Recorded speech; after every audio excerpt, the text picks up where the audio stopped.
Le film dresse les portraits croisés de quatre femmes qui ne se connaissent pas et qui pourtant partagent une histoire commune, celle d'avoir été placées en maison de correction.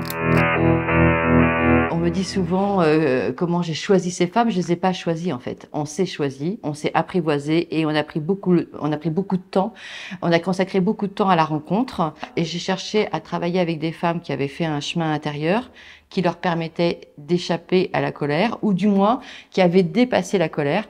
La colère, on sait très bien qu'on ne l'entend pas. Et je me souviens de cette grande porte lourde, ces escaliers en pierre, ce grand dortoir.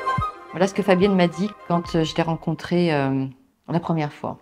Si je te parle aujourd'hui, si j'accepte de jouer le jeu alors que j'ai vraiment tourné la page, c'est parce que je trouve absolument nécessaire de dire à la société que l'enfermement est un aveu d'échec, que l'histoire l'a montré et qu'il faut penser l'éducation autrement que par la répression et l'enfermement. Je le dis aux institutions, regardez, j'ai failli y laisser ma peau, mais aussi aux jeunes filles d'aujourd'hui en situation difficile, que rien n'est définitif, qu'il y a des orages à traverser, que la vie est longue et que tout se joue, tout le temps, toute la vie. Les femmes qui sont présentes dans le film ont toujours assumé leur histoire auprès de leurs proches. Mais c'est autre chose que de participer à un projet cinématographique parce que tout d'un coup, cette parole, elle va devenir publique et donc politique. Les femmes parlent pour elles-mêmes, mais elles parlent aussi pour toutes celles qui ne peuvent pas parler, pour toutes les femmes qui ont été broyées par ce système disciplinaire, et elles parlent aussi pour la jeune génération.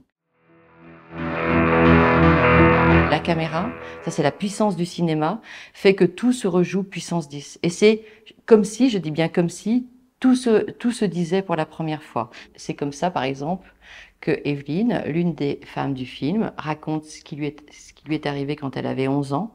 Elle me l'avait déjà raconté, mais là, tout d'un coup, elle reconnecte avec l'émotion de cette petite fille qu'elle était à ce moment-là. Après le jugement, je suis partie au centre d'observation du Bon Pasteur d'Angers. Je me dis, t'es pas toute seule à avoir subi ce que t'as subi, les enfants comme nous. J'ai commencé l'écriture du film en 2015. J'ai mis 7 ans à réaliser ce film. Et lors de la première version du film, quand j'ai commencé avec mon producteur à chercher les financements du film, on m'a quand même dit, est-ce que ces femmes racontent toute la vérité? Et c'est bien pour ça qu'elles n'avaient jamais parlé. C'est parce qu'il n'y avait pas d'espace public pour les entendre. Et à ce moment-là, j'ai pris conscience de cette réalité. Et je me suis dit qu'il fallait absolument que je m'outille. Et j'ai grandi avec ce film. Et je suis devenue féministe avec ce film. Parce que c'était une nécessité. Je n'ai pas cherché à faire un film historique. Et ce n'est pas non plus un film pédagogique, ce n'est pas un film didactique, ce n'est pas un film journalistique et ce n'est pas un film télévisuel. C'est un projet de cinéma et ce qui m'intéressait, c'est de travailler sur une approche, à partir d'une approche mémorielle. Pour moi, ce qui était très important, c'était de travailler sur justement, et toutes ces archives participent de ça, de travailler sur les résurgences de la mémoire et les traces émotionnelles que cette histoire, ce système disciplinaire a produit dans les corps et les esprits. Au Festival de Valenciennes, il s'est passé quelque chose de tout à fait étonnant à l'issue de la projection du film.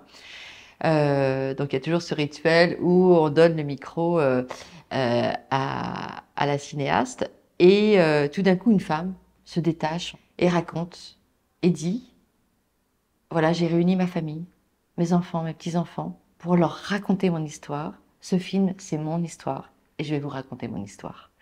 Donc je lui ai donné le micro et elle raconte, c'était la 6e femme du film, et elle raconte notamment dans la salle de bain que elle aussi, elle prenait des douches glacées l'hiver et qu'il y avait un carreau cassé et que là, elle pouvait respirer l'air de la rue. Et ça, je peux vous dire que c'était un moment inoubliable pour tout le festival. Il y a eu une émotion dans la salle absolument dingue. Voilà, et des rencontres comme ça, j'en ai fait plein. La cellule, une petite pièce avec des barreaux, un matelas au sol, un seau. Après, c'était que des murs. Moi, j'étais petite encore.